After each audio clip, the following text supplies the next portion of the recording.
So we are going to be looking at a scenario where civilization starts over. We are on episode 66 or 67. 67. And in the last episode, we saw the start of World War IV with the Russian invasion of the Scandinavian Union, but it was a little complicated. You see, the Russians, they went up and captured this major city here, but it turns out inside of that city there was also Indian, Chinese, and North American Union spies, and well, they were all murdered inside of this whole just confusion. And then, well, pretty much just everyone declared war on each other, and well, now we're in World War IV. If you guys enjoy these videos, make sure to like and subscribe. And we're getting close to 2,000 subscribers. Make sure to subscribe. We're getting close, and well, it means a lot to me. Anyways, enough yapping. Let's get to World War IV. So starting back at this front line, there hasn't really been nukes used yet, but that's going to change actually right now. With the capturing of this other major city, we see the Scandinavian Union firing their nukes at Russia. The Scandinavian Union has 13, and they have just sent 6 of their nukes away to go ahead and land itself around this main Russian area, where a lot of the population is, wiping out about 3 or 4 major cities. If we turn off the major city layer, they land all about here. And well, Russia is going to respond. They go ahead and send some of their bombs into the Baltic, this Baltic region right here. And well, they kind of just wipe a bunch of stuff out. But they also send some over into this upper area in Finland, wiping out a bunch of areas, and unrest is growing in this area. Russia does try and send some up over to the Swedish, Norwegian, and Copenhagen area, but they are shot down, thankfully, by some fighter jets before they can even land. This now brings the Russians down to 30 nukes, but after this happens, the North American Union, India, and China are going to look, and you know what?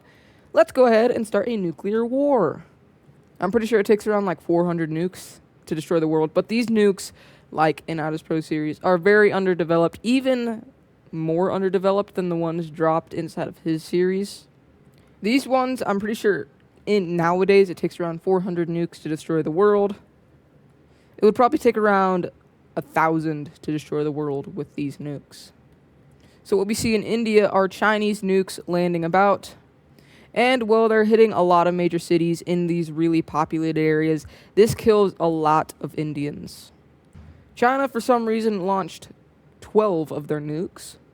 This leaves the Chinese with only 3 nukes left. And well, there's a Korean here, but they're not going to use their nuke yet. After this, India is going to respawn. And well, not red. But we see a bunch of nukes landing throughout all of this more populated territory, a lot along this area here. But these nukes are pouring down, and this one, a lot of the Chinese infrastructure is getting destroyed, but there is a few that head towards the capital but are getting shot down. In all of these nukes land inside of China. Luckily, they are able to shoot down the one that was going for their capital. The Indians are now down to 10, and this is because of the one that missed the Chinese capital. Persia is going to save their nukes for now, although Russia is telling them to launch them. It's really India and China who have main beef, although China does hate Russia, so does India. But after the North American Union realizes this, they're like, let's do the same thing. So what they do is authorize 10 nukes, and they go up and start bombing down on Canada.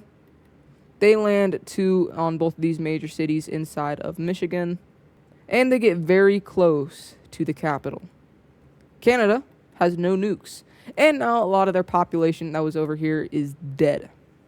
This brings their total down to 35, and now they're going to authorize 10 more nukes. So they authorize about 30 more nukes to be launched out over to Asia, Scandinavia, India, and China. So Scandinavia's up first, with now they aren't really able to dodge these as they land all over and even striking the Norwegian capital. But it's not done, as Copenhagen gets striked, the Swedish capital, and then just one more there. And well, this is terrible for the Scandinavian Union. Two of their capitals have pretty much just been completely destroyed. So they flee down to Copenhagen, but it's kind of just a wasteland over here. But Russia can't escape it either, as nukes start landing and all over. And 6, 7, 8, 9, 10. Russia has just lost a bunch of people to just these nukes. And this is terrible news for Russia as well. But they still have 30 nukes, but some of them have actually been destroyed inside of these launchings. They actually send 3 over to India, and they land over in these 3 major cities here. They send 2 to the Persian Union and hitting this major city and right here where a nuclear factory was. They go ahead and send about 3 more over to China, and one of them actually strikes a small area inside of the capital. They go ahead and send 1 to the capital, but it also only strikes a small area of the capital. And 1 more they have, so they send it to Iberia. Nor are they though. They send it to this city, which has a lot of nuclear supplies at it. Because of this, Iberia is going to lose 2 of their nuclear supplies. Scandinavia they only have 2 left, and that is because they had a lot in the Swedish capital and a lot in the Norwegian capital. And, well, this is going to destroy also some of Russia's nukes. About 10 nukes of Russia get destroyed. Persia lost 2. India actually lost 1 that was inside of this major city here. China lost all of their nuclear supplies, so now they have 0. Not a good move. And well, luckily, Korea, since this landed on this outskirt here, it did not reach fully into the city, so it did not destroy the nuke. But right before this whole nuclear war is going to end, we see, well, Russia sending their nukes over to the North American Union, which I need to update these numbers, which they have 0 now. Russia, where did all your nukes go? Oh, there they are. And then 18, 19, 20 all around the capital. 20 nukes have just been launched into North American Union territory. Now that the nuclear war has ended, we can now look at the actual conventional war. In these areas that the Russian nukes recently landed, we see the Russians quickly taking control of these areas, making an encirclement here, as well as pushing up this Estonian area, which a lot of people have been killed in. We also see them pushing around this Finland area, capturing many major cities along this area, even the old Finnish capital they managed to capture. And, well, although this whole Scandinavian Union does have the best cold army, the Russians are just dominating them as they wipe out all of these areas here, which is a big blow to the Scandinavian Union. Scandinavia is actually pushing into Poland, though, so that's a plus, capturing 2 major cities and meeting up with the Russians on this border here. Then using that to push into Russia a small bit, but they're only able to a tiny bit. Over in this area, we still see Burma moving into Bangladesh, capturing more and more major cities. And, well, it's about here where we see Indian troops meeting up with Bangladesh and, well, not Bangladesh, but meeting up with Burma. And Burma gets immediately pushed back a lot. They were not expecting these Indian troops to be that strong, but they probably should have read their homework a little bit better. As in the north, we managed to see Bangladesh meeting back up with the border and pushing in to Burma, and they take the whole north, meeting up with the Chinese. And, well, with this red team right here, we see the Indians moving in to this red team very quickly, and, well, their capital gets taken. The Russians did not really supply this team very well, and it's kind of, they probably wish they would have. We then see Tibet, or this green Tibet, moving into the rest of this red team with the army they have, and it's actually pretty dang strong. They didn't really see any resistance from the red team, but the Indians are going to go ahead and sweep the rest. And there's actually a stalemate on this border because this green team wants to hold on to this major city. But we do see the Indians pushing into this green Tibetan country through their puppet state a little bit, but they're only able to get in a little bit. The Persians are actually going to carry their weight by pushing into India. They had a lot of troops stationed on this Indian border, a lot more than the Indians had actually thought. And, well, this is bad. We see the Persians absolutely destroying the Indians, making a massive encirclement here. And, well, this leads to the capturing of 2 major cities. And that is just not good for the Indians, because those were pretty dang populated cities. This encirclement falls through, but the Persians are unable to push into any more areas of India because they have resupplied this area a lot more. And, well, Uzbekistan, we have a Russia, we have a Persia, and we have a Poland. But we see the Persians moving into Uzbekistan very quickly. Uzbekistan is not actually as strong as Persia thought, so they actually kind of put a little too many troops on this front line. But hey, at least they're absolutely destroying. So they go up to Russia and say, hey, free real estate if you want to come get some. So the Russians also put a little bit too much troops on this front line. But now we pretty much just have a World War II moment as we see the capital get taken. And, well, Scandinavia did not really put any troops on this front line. And, well, Scandinavia, they weren't as strong as they were meant to be. They shouldn't have even really been in this Cold War. They just had pretty dang good technology, but they didn't have that good of a military. As, well, we see their ally get absolutely dominated on. Same thing over here. If you see, we have a Poland, we have a Germany, and, well, we have the Poland, we have the Dutch, and we have Germany. Oh, how the roles have reversed. As we see Polish troops moving into these German areas. And, well, guess who's going to do the same? And, well, the Dutch are going to also do the same, moving in, capturing a major city. And, well, it's kind of just, they're just moving about, just having a nice, good time moving about this land. And the Scandinavians are going to do the same, and they're going to actually take the capital. And this is going to make India mad, because India is Germany's ally. But it's actually going to be stalemated here. The Germans are actually holding a very good defensive, and there may be some red Italians that are supplying them. Now, if we go down to Iberia, we see that they don't really have a front line to fight on, so they're going to make their own. So what they do is invade Portugal to get more land dominance up inside of Iberia, because if you remember a little bit ago, they did go ahead and invade these guys. And, well, Iberia absolutely dominates Portugal as their capital gets taken. But a little Iberian country who has been very important throughout the history of this world is going to look down, and they're going to be like, no, you're not. The Blue Iberians break neutrality as they invade into Iberia, taking 2 major cities. And, well, now we need to look at the naval fronts. We see their navy absolutely dominate the Iberian one, taking over all of this land. They then use that to invade into both of these islands, but they're unable to push back at the Iberian navy anymore. But we do see the Iberians capturing these islands out over here because, yeah, land. While the Iberians are still making small advancements into Iberia, we see the North American Union authorize about 500,000 troops to make the grand invasion of Canada because they are very weak right now. And, well, soon enough, I think around 1983, we see the invasion, 1984, we see the massive invasion of Canada from the North American Union. They start moving through this area with a little bit of help from Quebec. They recapture Michigan, and, well, they actually even encircle the capital city, and this is terrible news for Canada. We see the North Americans focusing in on this Alaskan area, trying to move up, and eventually they go ahead and cut off it from the rest of Canada.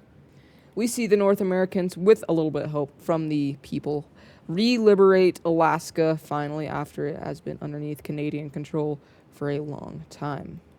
The North Americans travel up and eventually start taking over areas of Greenland and, well, along with a little bit of help from the people, manage to re-liberate Greenland as well.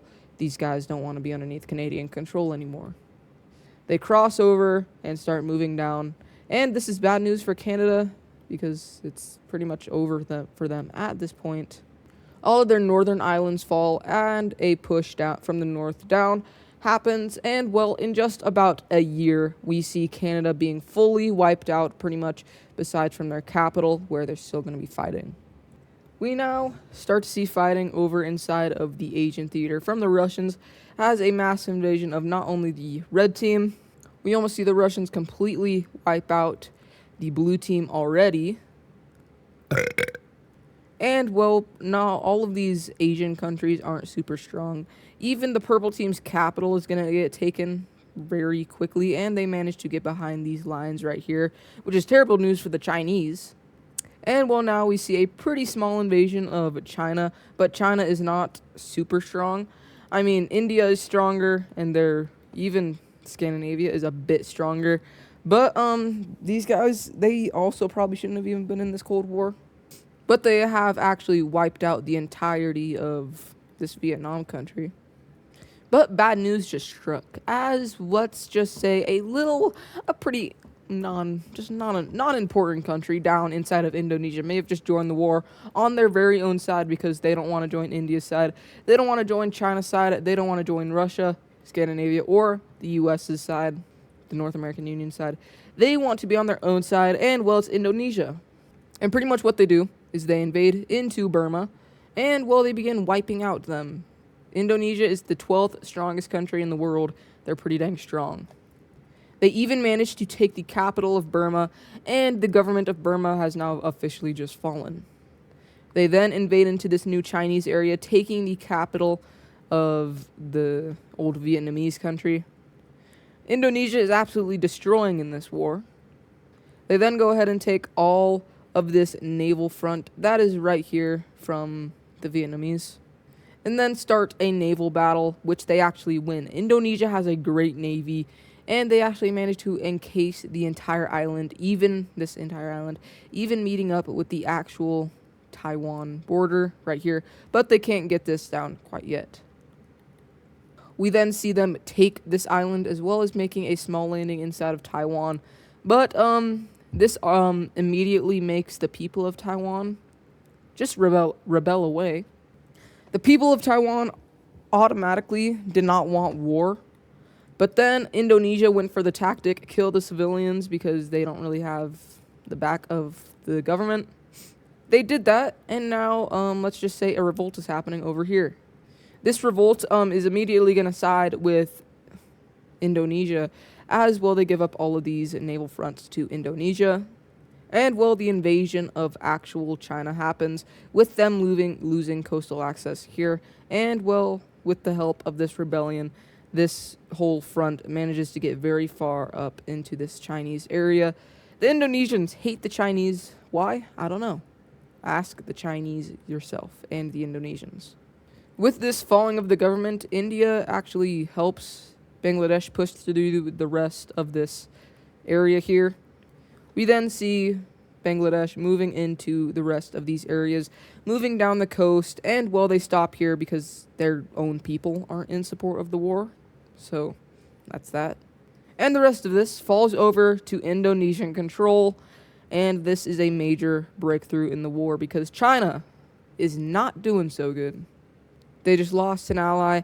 They already lost an ally up over here pretty much because the government has fallen through. They're about to lose pretty much everything to Russia, and now their own civilians are rising up against them. Yeah, that's right. China is having a civil war, well, just a rebellion, I guess. And, well, it takes steam pretty quickly, taking over a lot of these northern areas. The people of this area of China, they don't even consider themselves Chinese, and, well, they shouldn't have even ever been a part of this. This rebellion is now going to start the invasion of actual China with the support of Russia, of course, because why wouldn't they? And now, well, after Korea has been rebuilding after that nuke, they're also now going to go ahead and start their invasion of China, and there's absolutely zero troops up here. And, well, that might be because the troops are now going on strike. The Koreans then go ahead and take all of Japanese China, but then the North Americans go ahead and take all of Japanese Korea, as well as pushing up into the puppet state of the Russians. Even this Tibetan country is going to make their invasion of China, and, well, yeah, they have no more troops, and, well, yeah. And now a massive civil war is happening. Tons and tons of people of these areas that got nuked rise up, and well, guess what? It even reaches into Taiwan. These people want to be reunited with Taiwan. And this massive civil war gains a lot of steam, mainly because it's being supplied by the Russians, by Indonesia, by India, pretty much everyone. And, well, this thing wants to dissolve this empire and turn China into the Chinese Republic. And, well, the people of China, they agree with this because all of this expansion that the Chinese empire has been doing has really garnered the attention away from the actual people. And, well, revolts happen. There's no army. The capital is taken. And the Chinese have officially just left the war of World War IV only about 3 to 4 years after it started. We are now on 1996. This new republic is going to go ahead and set boundaries. So pretty much anything inside of like this area, I'll show it once the peace treaty comes. But China pretty much relinquishes its land down to the core Chinese territory. Moving away from the Chinese front because it has fallen through, we see Egypt moving their forces into Babylon and, well, capturing the capital very quickly. This is because a new dictator, well, not dictator, but a new leader came into power inside of Egypt, and they kind of just want this land right here. So after they get this, they're like, hey, Babylon, just, how about this? How about I get this land, and, well, I just let you live? Babylon, they don't really have a great military right now, don't have a good economy right now. They're going to say, okay. Cyprus, after a little bit, has made the decision to blitz through the Lime team and just get rid of it because they don't trust it. They're actually also going to do the same thing to Iraq. And, well, moving through this territory very easily, capturing the capital, and Iraq is gone again. What a surprise. We see a bunch of just outside countries getting involved in this war, and, well, all of this includes World War IV, as we see the Bulgarians moving into there, and even moving into this white team, this white Romanian team, up here and taking it. Over in Iberia, we see Iberia pushing up and, well, recapturing some major cities, and even meeting up with the Iberian border, recapturing this major city, but are unable to fully push back the Iberians fully.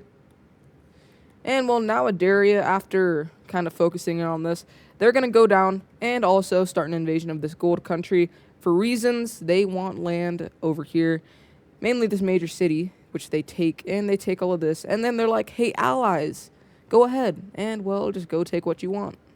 The purple team is going to do just that, but they're only going to go up a little bit because they don't really have the military to do this. They are going to take the capital of the gold team, and that's just because desert.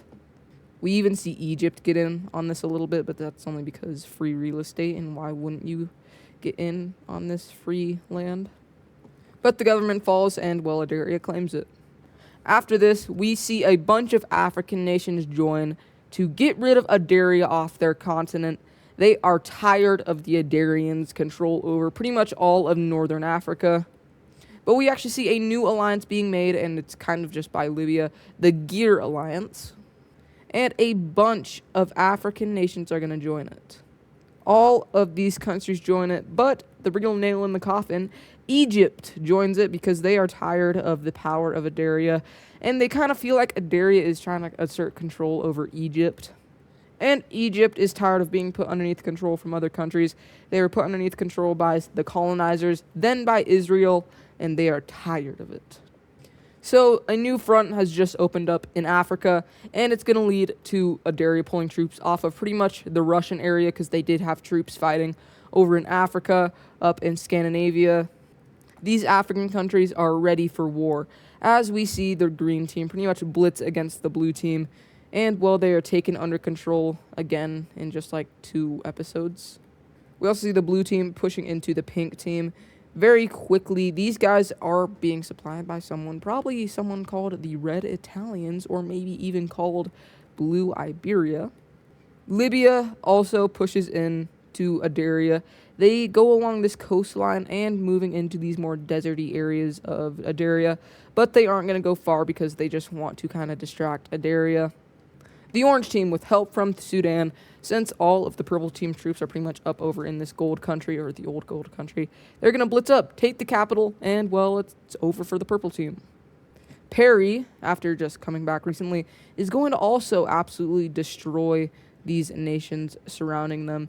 They are ready for war, and they are trying to put new constitutions in the world to set up a new democratic world, because that's what they think the world should be. One of the stronger ones in this alliance, Sudan, is also going to push through, moving into these areas of the purple team, and, well, they're just going to blitz through, trying to get a connection up with Iberia. Like I said, the government of this gold nation has completely fallen. They're no longer a country, but all of these invaded areas are going to fall over to the pink team's control, then start moving up into this gold team territory, recapturing this major city. And Sudan has actually been investing in their military a quite bit more recently, especially. They also go ahead and, well, the Libyans go ahead and take this part. And the rest of the Iberian troops are going to flee into this thing. And, well, it falls over to the Sudanese. But that is where this video is going to end. Be prepared for the next episode of this whole World War IV to also include the peace treaty. If you guys enjoyed it, make sure to like and subscribe. Just know everything in the next episode is going to happen in rapid succession. In a rapid success. It's all going to happen in a rapid succession. Anyways, make sure to like and subscribe, and I will see you guys in the next episode. Goodbye. And a quick shout out to our members: Super Norby, Eddie, Gail Martinez, Green Team Mapping, PJ Likes Cheto, King Cheese, and Darklight. Thank you guys.